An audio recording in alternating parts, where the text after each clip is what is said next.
ফণীৰ প্ৰভাৱত ফেনে ফুটুকাৰে বাঢ়িছে নৈ উপনৈ বকুত পানীৰ ফুটে ভাঙিলে কাঠৰ দলং ফণীৰ প্ৰভাৱত দুদিনে হোৱা নেৰানেপেৰা বৰষুণৰ ফলত ৰাজ্যত আবতৰীয়া বানপানী প্ৰায় ৩০০ পৰিয়ালৰ ঘৰ পানীৰ তলত বালিঝাৰ পাহাৰতলী ভৰালিপাৰা আদি বিভিন্ন অঞ্চলত কৃত্ৰিম বান বালিঝাৰত শিঙৰা নদীৰ ওপৰৰ কাঠৰ দলং ভাঙিলে পানীৰ ফুটে ৮-১০খন গাঁও পানীত প্লাবিত হৈছে এতিয়া গৰু বাছুৰৰ পৰা আদি কৰি মানুহৰ যাতায়াত ব্যৱস্থা বিচ্ছিন্ন হৈ পৰিছে তেওঁলোকৰ বহুত অসুবিধাৰ সন্মুখীন হ'ব লগা হৈছে দক্ষিণ কামৰূপত বান বাগৰিছে কলহীৰ জিয়াকুৰ জেজাৰবৰীত কলহী নৈৰ তাণ্ডৱ বানে উটুৱাই নিলে ৬.৫ লাখ টকীয়া কাঠ আৰু বাঁহৰ দলং এতিয়া নাৱেই একমাত্ৰ যাতায়াতৰ ভৰসা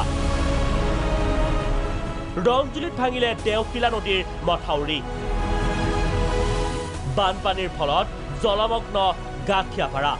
নিশাই ওখ স্থানত আশ্ৰয় ৰাইজৰ বছৰ বছৰ ধৰি দেওকিলা নদীৰ স্লুইচ গেটৰ কেইবাখনো দুৱাৰ মেৰামতি নকৰাৰ ফলত বিকল হয় যাৰ বাবে দুই স্থানত মাথাউৰি ভাঙি প্লাবিত হয় বহু অঞ্চল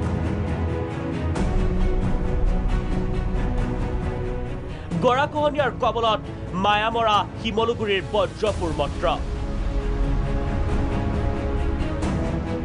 তিনিচুকীয়াৰ কৰ্দৈগুৰিৰ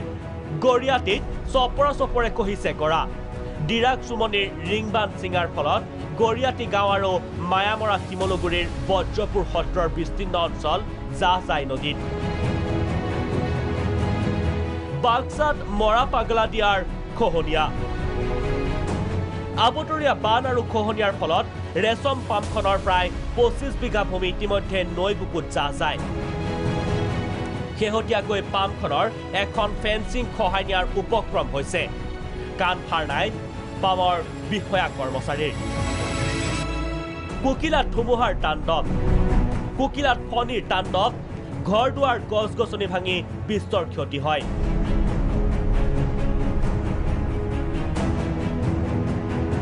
তামুলপুৰত ৰাইজৰ বিপদ সংকুল যাতায়াত দলংবিহীন খৰাণীত পাগলাদিয়া নদীৰ মাজেৰে ৰাইজৰ বিপদ সংকুল যাতায়াত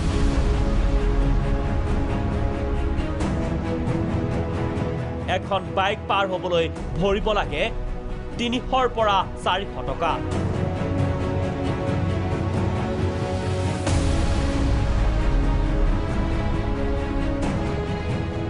লাহৰীঘাটত খহনীয়া পৰিদৰ্শন জলসম্পদ মন্ত্ৰীৰ লাহৰীঘাটত বিগত কিছুদিন ধৰি ব্ৰহ্মপুত্ৰই খহনীয়াৰ সৃষ্টি কৰা ভয়াৱহ বাতৰি সবিস্তাৰে প্ৰচাৰ কৰা হৈছে প্ৰাগ নিউজত তাৰ পাছতে প্ৰাগ নিউজৰ বাতৰি চাইহে লাহৰীঘাটত মন্ত্ৰী কেশৱ মহন্ত কিন্তু অজুহাত দেখুৱালে বেয়া বতৰ নিৰ্বাচনী আচৰণ বিধি আদিৰ ব্যুৰ ৰিপৰ্ট প্ৰাগ নিউজ